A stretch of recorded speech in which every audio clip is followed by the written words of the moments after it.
Bismillahirrahmanirrahim. Assalamualaikum warahmatullahi wabarakatuh. Alhamdulillahirabbil alamin wa bihi nasta'in ala umurid dunya waddin wassalatu wassalamu ala nabiyyina Muhammadin wa ala alihi wa ashabihi ajmain, amma ba'd. Ikhwa fillah rahimani Allah yakum, jamaah kaum muslimin yang dirahmati Allah. Alhamdulillah, puji syukur kehadirat Allah Subhanahu wa taala pada kesempatan kali ini Allah Azza wa Jalla mempertemukan kita, dan insyaallah pada kesempatan kali ini kita akan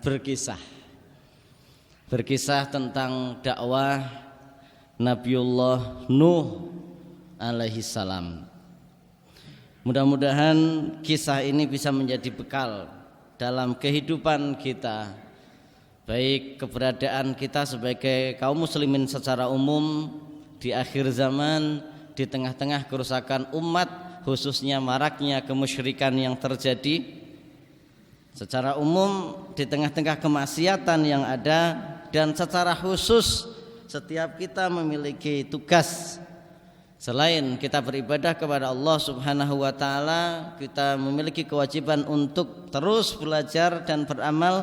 Kita pun memiliki kewajiban untuk berdakwah. Paling tidak setiap kita yang melihat sebuah kemungkaran, kita wajib untuk merubahnya, baik dengan tangan kita, power kita, pengaruh kita, dengan lisan kita, ataupun hanya sekedar dengan hati, dengan kita mengutuknya, kita mengingkarinya, kita tidak meridhoinya, dan berdoa kepada Allah Subhanahu wa taala mudah-mudahan kemungkaran itu berubah ya menjadi sebuah kebaikan. Dan setiap kita juga memiliki kewajiban untuk senantiasa beramar ma'ruf nahi mungkar. Dan cerita atau kisah tentang Nabiullah Nuh alaihissalam ini adalah cerita yang penuh dengan inspirasi, penuh dengan motivasi bagi siapa saja yang menginginkan kebaikan untuk masyarakat yang ada di sekitarnya. Nabiullah Nuh alaihissalam, beliau adalah rasul pertama yang diangkat oleh Allah Subhanahu wa taala. Setelah sekian lama manusia ada dalam kebangkitan, ada dalam tauhid, ada dalam syariat Allah Subhanahu wa taala, mulai yang dibawa oleh Nabiullah Adam alaihissalam, dan semua itu tentunya berkat dari kegigihan para ulama dan kegigihan para dai yang ada di umat keturunan Nabiullah Adam alaihissalam. Jadi bukan kebetulan manusia selama 10 kurun, 10 abad atau 10 keturunan dari Nabiullah Adam alaihissalam hingga menjelang diutusnya Nabiullah Nuh alaihissalam ada dalam tauhid, ada dalam syariat Allah Subhanahu wa taala. Itu bukan kebetulan, tetapi karena kegigihan para ulama dan kegigihan para dai serta adanya amar ma'ruf nahi mungkar di antara mereka. Setelah berlalu Nabiullah Nuh alaihissalam, ya, rasul yang pertama yang diutus oleh Allah Subhanahu wa taala, sebagaimana yang terdapat dalam keterangan hadis tentang syafaat di saat manusia datang kepada Nabiullah Adam alaihissalam dan Nabiullah Adam alaihissalam tidak menyanggupinya. Kemudian beliau mereferensikan kepada Nabi Nuh alaihissalam dan mengatakan Nabiullah Nuh alaihissalam ini adalah rasul pertama. Maksudnya manusia yang datang kepada Nabiullah Nuh menyatakan beliau adalah rasul pertama. Nabi Nuh adalah rasul yang memiliki kefasihan dalam tutur kata yang tinggi. Beliau orang yang sangat fasih. Beliau cerdas, akalnya sehat ya. Kemudian kreatif. Kita tahu beliau di dalam berdakwah tidak mengenal lelah, tidak mengenal siang, tidak mengenal malam, tidak yang sembunyi-sembunyi, juga tidak yang terang-terangan. Semuanya dilakukan oleh beliau. Dan tentunya jangan sampai kita berpikir bahwa ketika beliau berdakwah siang malam, berdakwah terang-terangan dan sembunyi-sembunyi itu cukup sederhana. Ya, terang-terangan, kemudian sembunyi-sembunyi, siang dan malam. Bukan demikian.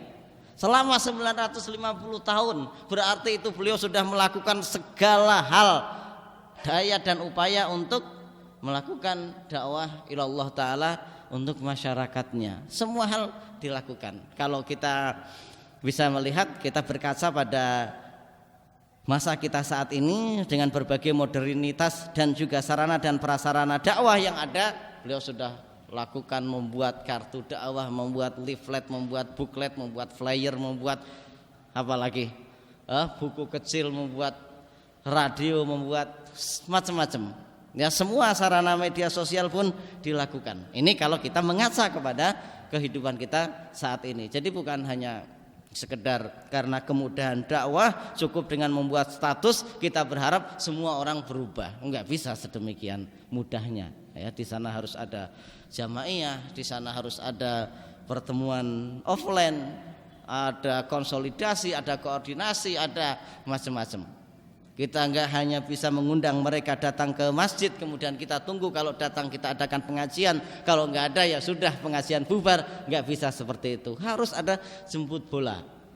Kalau memang enggak mau hadir kecuali dikasih makanan, buat makanan. Kalau enggak mau hadir kecuali harus ada paket beras, kita buat paket beras. Ini sirran wa jahra, lailan wa naharo dilakukan. Beliau adalah seorang nabi dan rasul yang memiliki kreativitas yang sangat tinggi. Pemikirannya jauh ke depan, santun perilakunya. Beliau santun perilakunya, 950 tahun ejek, ditolak dakwahnya, beliau tetap tenang. Ya. Kemudian sangat sabar tatkala harus berdebat. Sampai musuhnya, sampai masyarakatnya yang menjadi lawan debat beliau menyerah. Pada akhirnya nanti di akhir cerita justru para matunya lah yang mengatakan kita sudah berdebat terlalu lama. Begini aja deh, kalau memang mau turunkan azab untuk kami. Ini saking sabarnya beliau. Beliau tidak mendahului untuk melakukan mubahalah kalau bahasa kitanya ya, tapi musuhnya lah yang kemudian menyerah dan sudahlah, kita sudah berdebat terlalu lama. Begini saja, kalau memang kamu benar timpakan azab untuk kami. Memiliki kemampuan argumentasi yang kuat karena beliau Nabiullah Nuh ini juga diturunkan kepada orang-orang yang sebenarnya tingkat intelektualitasnya, tingkat akademisnya tinggi. Cuman akalnya kurang sehat. IQ-nya 200 tapi sekolam. Ini Nabi Nuh. Sebenarnya intelektualitasnya tinggi. Mereka adalah orang-orang yang para pejabat, mereka juga orang-orang kaya secara sisi sosialnya, ya. Tapi seperti itu. Mereka tidak menggunakan akal sehatnya untuk berpikir. Beliau juga memiliki kekuatan meyakinkan pada lawan bicaranya. Fasih, komunikatif itu beliau. Sementara siapa masyarakat yang dihadapi oleh Nabi Nuh alaihissalam? Mereka adalah orang-orang yang tadi kita sudah katakan sebenarnya intelektualitas mereka tinggi, tetapi mereka adalah orang-orang yang ndablek kalau bahasa Jawanya, ya, ndablek, keras kepala. Diberikan argumentasi dalil akli maupun nakli, menyampaikan bahwa aku adalah utusan Allah Subhanahu wa taala, tidak dipercaya. Utusan Allah kok manusia biasa. Kalau memang Allah berkehendak untuk menurunkan rasul, pasti Allah Subhanahu wa taala sudah menurunkan malaikat. Ya, utusan Allah kok pengikutnya orang-orang yang lemah akalnya. Ini harus dipahami bahwa bukan berarti yang mengikuti para nabi dan rasul mereka orang yang lemah akalnya, tetapi lawan-lawannya lah yang membuat hoax. Sebenarnya mereka lah orang-orang yang cerdas, tetapi lawan-lawannya inilah yang kemudian membuat hoax bahwa para pengikut nabi dan rasul itu adalah mereka yang memiliki akal yang pendek. Dasar akal bumi datar kan yang ramai seperti itu sekarang. Ya, ini hoax-hoax yang memang dibuat oleh lawan-lawan dari agama Islam dari dulu sampai sekarang, ya seperti itu. Mereka katakan bahwa para pengikut para nabi, para rasul, mereka yang sampai tahun 2019 di milenium yang keberapa teh? Kedua, ya, masih juga mempercayai syariat Islam, mereka katakan terbelakang. Ini lagu lama ini. Justru sebenarnya argumen mereka itu adalah argumen kuno yang sudah digunakan oleh para penentang para nabi dan rasul. Mereka adalah orang-orang yang musyrik. Musyrik itu berarti ya musyrik, menyekutukan Allah Subhanahu wa taala. Dan kita nyebutnya ya musyrik begitu saja, enggak perlu non bertauhid, enggak perlu. Sebagaimana sebutan kafir, ya kafir, enggak perlu pakai sebutan non muslim. Mereka para masyarakat yang dihadapi oleh Nabi Nuh alaihissalam itu adalah orang-orang musyrik. Tentunya kita bisa sedikit bedakan antara kemusyrikan yang ada di zaman Nabiullah Nuh alaihissalam dengan kemusyrikan yang sekarang. Kemusyrikan yang sekarang lebih kompleks. Kalau kemusyrikan zaman Nabiullah Nuh alaihissalam ini adalah kemusyrikan yang diakibatkan terhadap pengagungan kepada para tokoh agamawan, ya, mereka para ulama di saat itu, kemudian mereka kultuskan dan pada akhirnya mereka sembah. Kalau di saat ini di kita ini lebih kompleks, ada yang semacam itu, ada yang dari awal memang itu warisan Hindu dan Buddha. Ada senjata-senjata, kemudian ada benda-benda, ada tokoh-tokoh fiktif yang dibuat seperti ada Nyi Roro Kidul, ada Dewi Sri, ada Sing Bawa Rekso, gunung apa, Sing Bawa Rekso, laut apa, itu di negeri kita lebih kompleks. Dan terkadang memang orang-orang yang semacam itu aneh ya. Bagi orang yang menggunakan akal sehatnya nggak logis. Masa iya dengan memasang foto di masjid-masjid, masang foto-foto di rumah-rumah, itu kita hatinya akan kemudian ada rasa haibah terhadap foto tersebut atau haibah terhadap kuburan tersebut. Nyatanya mereka yang awam, yang tidak tahu alang ujurnya dari awal kenapa kuburan itu dibangun, kenapa kita ziarah ke kubur orang-orang tertentu, nyatanya di kemudian hari, di generasi ke generasi yang awalnya kenapa ini dibangun sedemikian rupa kubur para wali, ya, kalau dan para ulama ini untuk menghormati mereka. Masa kuburannya sama dengan orang yang lain sih? Ya sekarang kita buat seperti ini biar lebih terhormat, padahal sama kalau sudah mati seharusnya. Kemudian yang kedua alasannya ya kita datang ke sini ziarah bukan untuk apa-apa, kita mendoakan saja. Dan pada akhirnya orang yang awam yang tidak mengerti tentang usul syariah, tidak tahu usul agama, mereka datang, dikira mereka melihat para tokoh-tokohnya, walaupun boleh jadi tokoh-tokohnya datang ke sana hanya untuk mendoakan, mereka yang awam datang untuk mencari keberkahan dan bukan mendoakan tapi berdoa kepada kuburan. Ini real. Ya, dan seperti itu juga sebenarnya yang terjadi di zaman Nabiullah Nuh alaihissalam. Awalnya dengan kematian para ulamanya mereka menangis histeris, merasa kehilangan. Akhirnya datang iblis berwujud manusia, menawarkan bagaimana supaya agar kalian tenang, agar kalian juga tetap bisa mengenang, kita buatkan patung. Dibuatlah patung di tempat di mana para ulama tersebut biasa berdoa. Setelah itu berhasil, kemudian iblis berwujud kembali mewujudkan diri sebagai manusia dan menawarkan bagaimana agar kalian bisa mengenang ini di setiap tempat, di rumah-rumah kalian saya buatkan patung-patung untuk kalian semuanya, untuk kalian bisa pasang di rumah kalian masing-masing. Iya, akhirnya dibuatkan di rumah-rumah masing-masing. Ya. Di awal, di tahun pertama, di kurun pertama, mereka hanya mengenang kesolihan untuk agar mereka gigih beribadah kepada Allah Subhanahu wa taala sebagaimana orang-orang solih itu gigih beribadah. Pada akhirnya tahun demi tahun, dari generasi ke generasi, mereka menyangka bahwa dulu ini dibuat untuk beribadah. Akhirnya patung-patung tersebut baik yang ada di tempat ibadah mereka maupun yang ada di rumah mereka dijadikan sebagai sesembahan. Sebagaimana yang sekarang terjadi juga demikian. mulai dari membangun kuburannya, kemudian berdoa kepada Allah Subhanahu wa taala, di sampingnya dijadikan sebagai wasilah, di kemudian hari akhirnya berdoa kepada yang ada di dalam kuburan. Awalnya hanya memajang fotonya, hanya sekedar untuk kenang-kenangan di rumah. Kemudian pada akhirnya punya keyakinan foto itu pun memiliki haibah, kehebatan tertentu.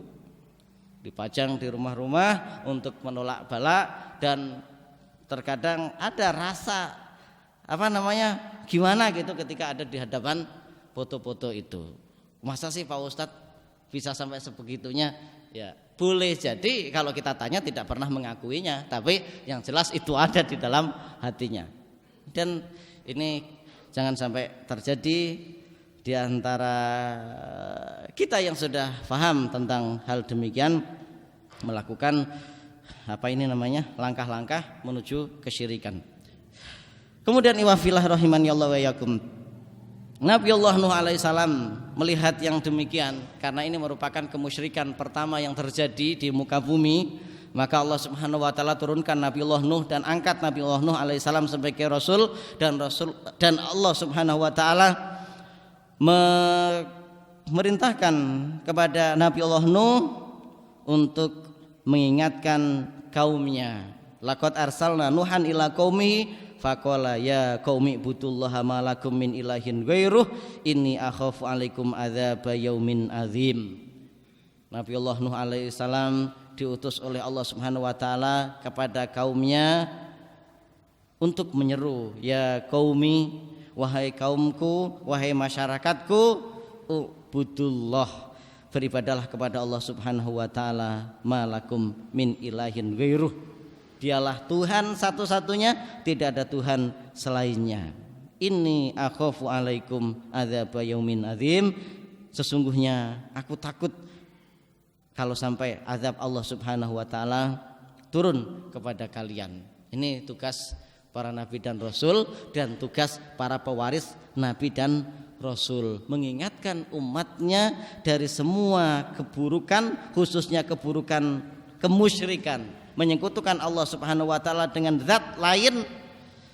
Untuk apa? Agar umatnya mendapatkan rahmat Allah Subhanahu wa taala, umatnya terhindar dari azab Allah Subhanahu wa taala. Jadi asal dari dakwah itu adalah kasih sayang.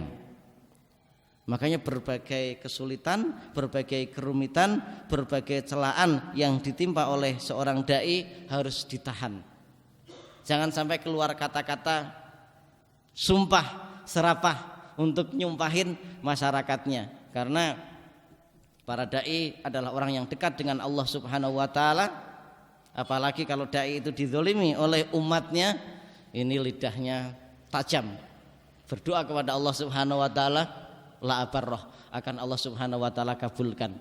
Kalau kita nyumpahin umat kita, masyarakat kita dengan sumpah yang jelek, khawatir Allah Subhanahu wa taala mengijabah kemudian mengazab mereka. Padahal tujuan kita merangkul mereka agar mereka mendapatkan rahmat Allah Subhanahu wa taala, terhindar dari azab Allah Subhanahu wa taala. Bersabar harus didahulukan, ya, bukan kemarahan.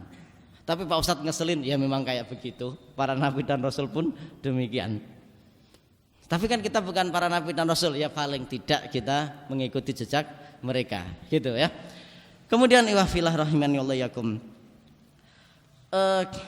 alih-alih mereka menerima dakwah Nabiullah Nuh alaihissalam, justru yang mereka lakukan, mereka menuduh Nabi Nuh alaihissalam sebagai orang yang sesat. Allah Subhanahu wa taala firmankan, qalal mala'u min qaumihi inna lanaraka fi dhalalim mubin.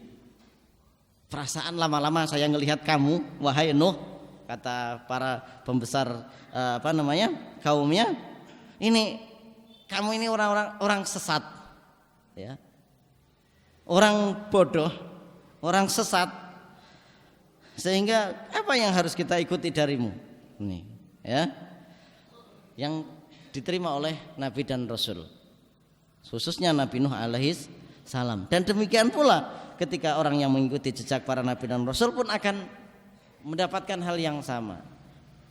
Ya. Qala ya qaumi laisa fi dhalalatun walakinni rasulun mir rabbil alamin. Perlu kalian ketahui bahwa aku bukan orang sesat, tapi aku adalah rasul utusan Allah Subhanahu wa taala Rabbul alamin. Uballighukum risalati rabbi wa ansawlakum wa alamu minallahi ma la ta'lamun. Aku mendapatkan tugas untuk menyampaikan risalah tauhid kepada kalian. Ya.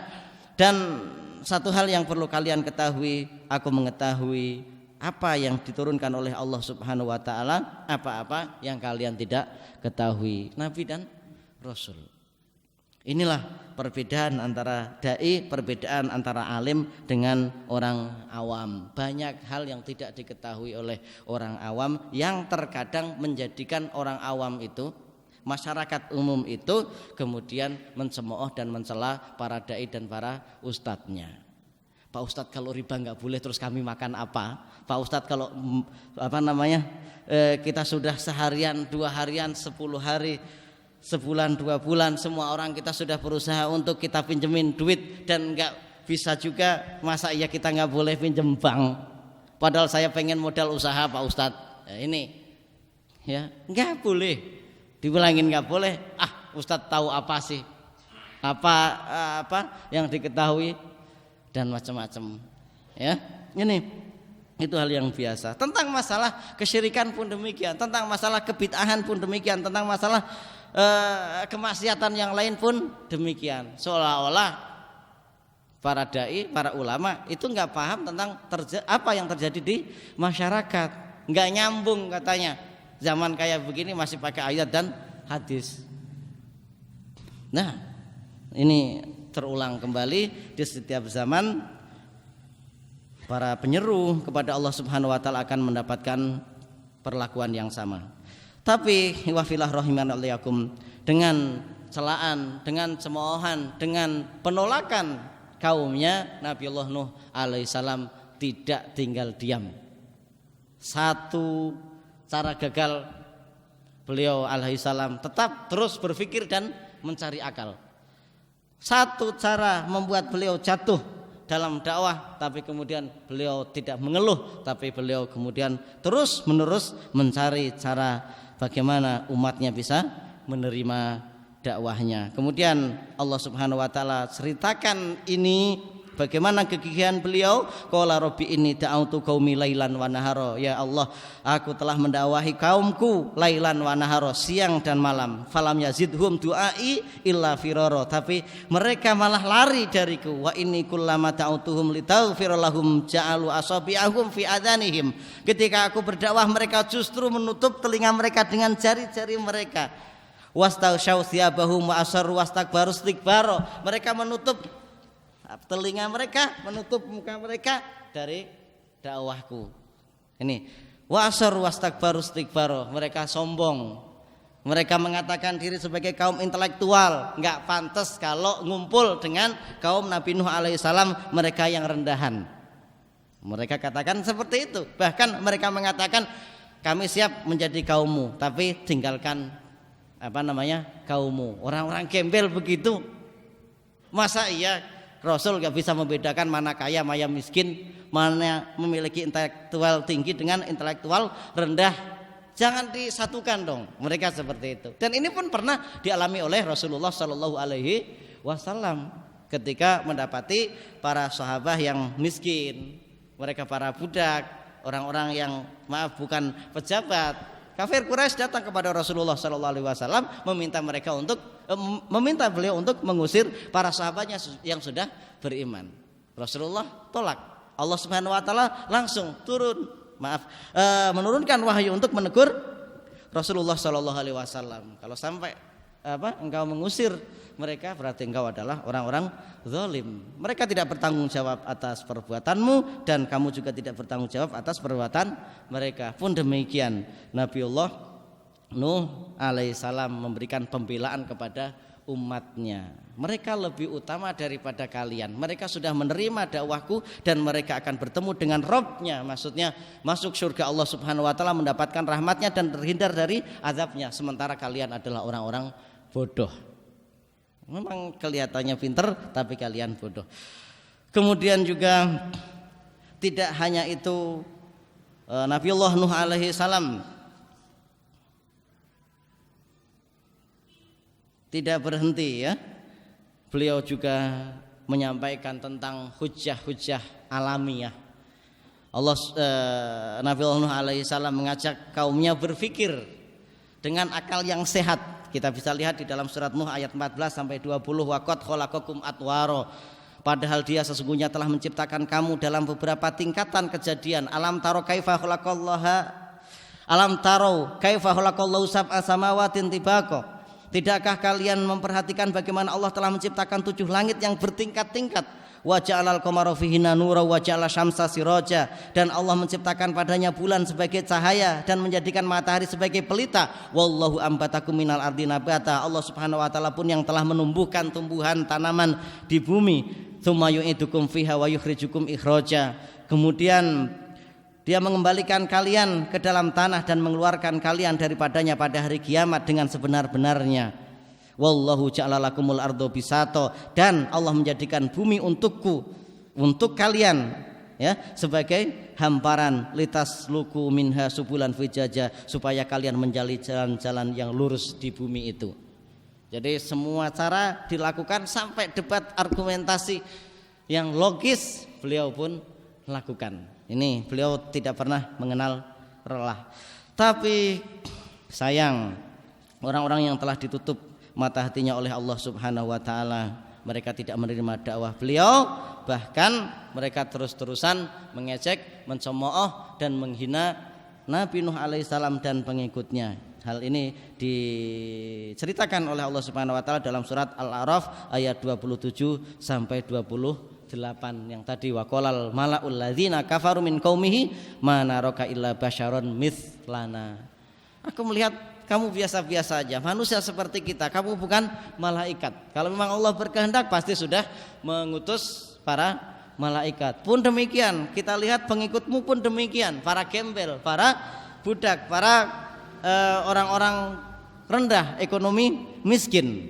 Ini itu yang diterima oleh Nabi Nuh alaihissalam dari kaumnya. Tapi Nabi Nuh alaihissalam tetap membanggakan umat yang telah mengikutinya, walaupun oleh musuh-musuhnya, musuh Allah Subhanahu wa taala, musuh Islam, mengatakan mereka adalah orang-orang rendahan. Dan pada akhirnya setelah Nabi Nuh alaihissalam 950 tahun membersamai mereka, berbagai cara sudah ditempuh oleh Nabi Nuh alaihissalam, mulai dari cara yang terang-terangan, sembunyi-sembunyi, yang bareng-bareng mengadakan tablik akbar, mengadakan ngumpulin orang banyak lah ya, dengan orasi maupun dengan berbisik, sudah siang malam dilakukan oleh beliau. Perdebatan demi perdebatan dilakukan. Pada akhirnya umatnya pun menyerah dan mengatakan sebagaimana yang Allah Subhanahu wa taala ceritakan dalam surat Yunus ayat 32, qalu ya nuhu qad jadaltana fa aktsarta jidalana fa'tina bima ta'iduna in kunta minasodiqin. Wahai Nuh, sesungguhnya kamu telah berbantah dengan kami. Kita sudah berdebat lama dan kamu sudah memperpanjang bantahanmu terhadap kami. Kamu sudah banyak memberikan argumen kepada kami. Maka sekarang kita putuskan, datangkan kepada kami azab yang engkau telah ancamkan kepada kami, kalau memang engkau adalah orang yang benar. Kalau memang kamu benar-benar nabi, kamu benar-benar rasul, sok silakan datangkan ancamanmu yang konon katanya kamu takut kalau sampai kami terkena azab yang besar. Maka mendengar jawaban itu Nabiullah Nuh alaihissalam tersentak dan beliau menjawab sebagaimana firman Allah Subhanahu wa taala dalam surat Yunus ayat 33 sampai 34, qala innama ya'tikum bihillahu insya'a wa ma antum bimu'jizin wa la yanfa'ukum nusi in aradtu an as'alakum in kana Allahu yuridu ayyufiyakum huwa rabbukum wa ilaihi turja'un. Aku manusia biasa seperti kalian. Memang aku adalah nabi dan rasul, tapi aku pun hanya manusia biasa seperti kalian. Saya tidak bisa menurunkan azab. Semua itu adalah kehendak Allah Subhanahu wa taala. Kalau memang Allah berkehendak, Allah akan turunkan sekarang juga. Kalau Allah berkehendak, Allah akan memberikan tenggang waktu supaya kalian bertaubat, atau Allah Subhanahu wa taala akan menurunkan azab yang lebih pedih karena kekufuran, kemusyrikan kalian. Tapi pada akhirnya setelah itu Nabiullah Nuh alaihissalam mengadukan kepada Allah Subhanahu wa taala sebagaimana yang ada dalam surat Asy-Syu'ara ayat 117 118, qala rabbi inna qaumi kadzabun faftah baini wa bainahum fathan wa najini wa man ma'iya minal mu'minin. Ya Allah, kaumku telah mendustakan aku, maka berilah keputuskan antara aku dengan mereka. Jadi ketika Nabi Nuh sudah bersabar selama 950 tahun dengan berbagai cara yang lembut sudah dilakukan, tetapi kaumnya malah justru meminta ditimpakan azab oleh Allah Subhanahu wa taala, maka pada akhirnya Nabi Nuh alaihissalam adukan ini kepada Allah Subhanahu wa taala sebagaimana tadi sudah kita sampaikan ayatnya. Dan juga terdapat pula di dalam surat Nuh ayat 26 27, wa qala nuhun rabbi la tadzar alal ardi minal kafirina dayyara innaka intadzarhum yudillu ibadaka wala yalidu illa fajiron kafaro. Ya Tuhanku, janganlah engkau biarkan seorang pun di antara orang-orang kafir itu tinggal di atas bumi. Sesungguhnya jika engkau biarkan mereka tinggal, niscaya mereka akan menyesatkan hamba-hambamu, dan mereka tidak akan melahirkan selain anak yang berbuat maksiat lagi sangat kafir. Ini lanjutan dari aduan Allah Subhanahu wa taala, ya Allah, kaumku telah mendustakanku dan buatlah keputusan antara aku dengan mereka. Toh mereka sudah menantang aku untuk menimpakan azab yang pernah aku ancamkan, dan jangan sisakan mereka. Ya, dan ini doa yang pamungkas tentunya dari Nabi dan Rasul, sebagaimana Rasulullah pun pernah mengucapkan doa pamungkas dalam perang Badar, yaitu kalau sampai ini pasukan sekelompok ini kalah, saya khawatir tidak ada yang menyembahmu setelah ini. Tapi ini enggak harus dibaca sekarang ya, dan sebagai seorang dai harus tetap bersabar. Kalau anak kemarin sudah pernah ada yang membaca doa Rasul saat perang Badar, ini jangan dibaca dulu ya. Ini sangat dahsyat kalau sampai Allah Subhanahu wa taala ijabah. Setelah itu Allah Subhanahu wa taala mengijabah doa Nabi Nuh alaihissalam, dan Allah Subhanahu wa taala memerintahkan wasna'il fulka bi ayunina wa wahyina wala tukhatibni fil ladzina zalamu innahum mughraqun, dan buatlah bahtera itu dengan pengawasan dan petunjuk wahyu kami, dan janganlah kamu bicarakan dengan aku tentang orang-orang yang zalim itu, sesungguhnya mereka itu akan ditenggelamkan. Baik, ajuanmu diterima.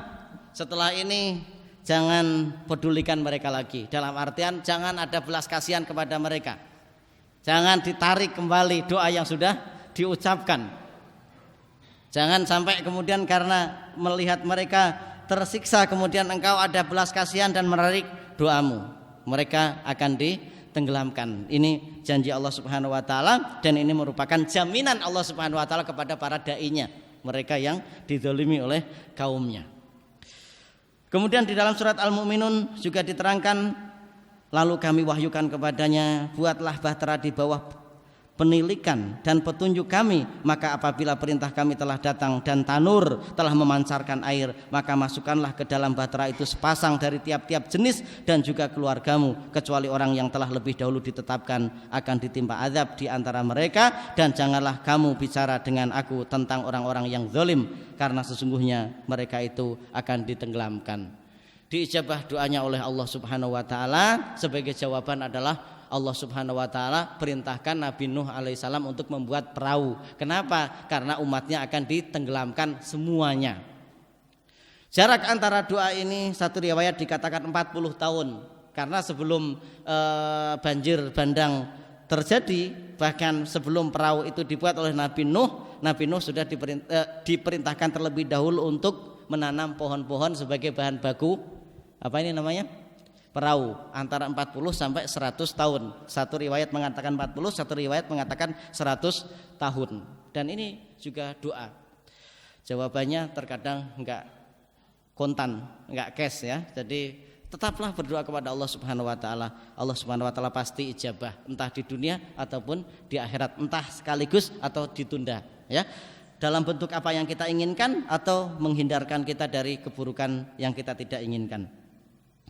Kemudian setelah kapal itu jadi, dalam riwayat 40 sampai 100 tahun tadi, naiklah semua pengikut Nabi Nuh alaihissalam bersama beserta binatang-binatang sepasang-sepasang. Wakul Robbi adkhilni mudkhala sidkin wa hrizni mukhraja sidkin waj'al li min ladunka sultanan nasiro. Naik mereka dengan berdoa mengucapkan, ya Tuhanku, masukkanlah aku secara masuk yang benar dan keluarkanlah pula aku secara keluar yang benar, dan berikanlah kepadaku dari sisi Engkau kekuasaan yang menolong. Masuklah mereka semuanya. Setelah masuk maka banjir bandang terjadi. Fada'a rabbahu anni maghlubun fantasir fafatahna abwaabas samaa'i bima'in munhamir wa fajjarnal ardo uyunan faltaqal ma'u ala amrin qad qudir wa hamalnahu ala dzati alwahin wa dusur. Setelah semuanya sudah siap, perahu sudah siap, semuanya sudah naik, terjadilah hujan sangat lebat. Bukan hanya hujan, tapi semua yang ada di muka bumi ini pun mengeluarkan air. Semua menjadi sumber air sampai tanur, yang dikatakan salah satu tafsirannya dia adalah tungku atau panci-panci perabotan rumah tangga pun ikut mengeluarkan air, sehingga air ketemu dari atas, dari langit dan dari bumi dan dari setiap sudut yang Allah Subhanahu wa taala kehendaki dan menenggelamkan bumi. Satu riwayat dikatakan bumi ini tenggelam sampai gunung yang tertinggi sekalipun ini berapa? 7 hasta sampai 80 hasta dari permukaan gunung yang tinggi. Kalau 80 hasta berarti 40 meter dari Himalaya. Kalau yang dikatakan gunung tertinggi di dunia ini adalah Himalaya. Berarti di situ semua bumi tertutup. Enggak ada yang tersisa. Jadi enggak ada kata-kata dalam artian oh itu cuma kaum Nuh saja, kaum yang lain masih enggak, semuanya tertutup. Ini tidak peduli mau bumi bulat atau datar, yang jelas saat itu semua permukaan bumi termasuk gunung tertinggi tenggelam. 80 hasta, 40 meteran dari Himalaya. Kalau kita katakan Himalaya adalah gunung tertinggi di dunia. Semuanya tenggelam, tidak tersisa. Mereka yang kafir tidak tersisa. Sehingga kalaupun ada riwayat ada yang tersisa karena mereka ngikut, itu bertentangan dengan ayat-ayat Allah Subhanahu wa taala dalam Al-Qur'an. Bahkan bukan hanya orang lain yang tidak ada nasab dengan Nabiullah Nuh, putranya sendiri Kan'an pun pada akhirnya tenggelam setelah ditawarkan pada detik-detik terakhir oleh Nabi Nuh untuk ikut perahu Nabi Nuh, tapi dia menolaknya. Bukan hanya putranya, istrinya pun ikut tenggelam karena kekafirannya. Hal ini bisa kita lihat di dalam surat yang lain. Allah Subhanahu wa taala mencontohkan, salah satunya adalah istri Nabiullah Nuh alaihissalam. Ini juga bisa menjadi pelajaran bagi kita sebagai seorang dai. Terkadang kita diuji dengan keluarga kita sendiri, entah orang tua kita, kemudian paman kita, saudara kita, anak kita bahkan mungkin. Tapi bukan berarti kita berhenti dari dakwah. Kemudian malu, kalau harus dakwah anak saya begini. Itu ujian tersendiri buat kita, ya. Di satu sisi juga jangan kemudian kita membanggakan diri karena orang tua kita adalah dai, kemudian kita nanti tinggal swarga nunut begitu saja. Enggak bisa swarga nunut neraka katut ya. Tetapi semua wa'an laisa lil insani illa ma sa'a, masing-masing amal perbuatannya yang akan menyelamatkan atau membuat dia ada dalam azab. Kemudian iwafilah romian yakum, setelah 150 hari lamanya dalam satu riwayat, di satu riwayat malah sampai berbulan-bulan perahu ada di perairan, maka surutlah banjir tersebut, binasalah seluruh orang-orang zalim, dan selamatlah Nabiullah Nuh alaihissalam dan kaumnya untuk menjalani kehidupan baru dalam dunia, sebuah kehidupan yang penuh dengan tauhid dan syariat Allah Subhanahu wa taala. Hal ini diceritakan oleh Allah dalam surat Hud ayat 44. Setelah semuanya tenggelam, tidak ada yang tersisa dari orang-orang zalim dan kafir. Wakila ya ardub laima aki wa yasamau akli wa yudul ma'u wa qudiyal amru wastawat alal judi wakila budal lil qaumiz zalimin. Dan difirmankan, wahai bumi, telanlah airmu, dan wahai langit, berhentilah hujanmu, dan air pun disurutkan, perintah pun diselesaikan, dan bahtera itu pun berlabuh di atas bukit Judi, dan dikatakan binasalah orang-orang yang zalim. Ini ayat yang menceritakan tentang surutnya air banjir topan yang terjadi di Nabiullah Nuh alaihissalam, sehingga ada sebagian orang yang membaca ini ketika hujan turun tidak berhenti-henti dibacakan wakila ya ardub la'i ma'aki wa yasamu akli. Ya, ini saking dahsyatnya banjir saat itu. Nabiullah Nuh dan umatnya kemudian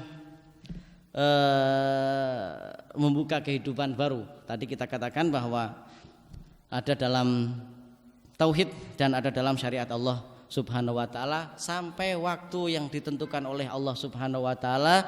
Berjalan waktu, kemudian juga terjadi lagi gelombang keterpurukan yang pada akhirnya kemudian Allah Subhanahu wa taala mengutus seorang nabi dan rasul untuk membangkitkan mereka kembali. Kemudian di suatu saat terjadi keterpurukan lagi, dan demikianlah terus menerus sebagai ujian bagi manusia.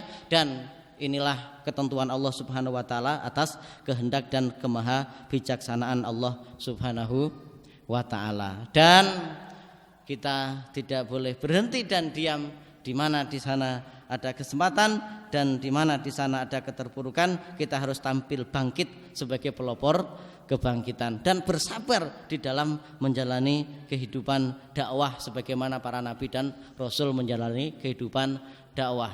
Allah Subhanahu wa taala sudah menjamin keselamatan kita baik di dunia maupun di akhirat.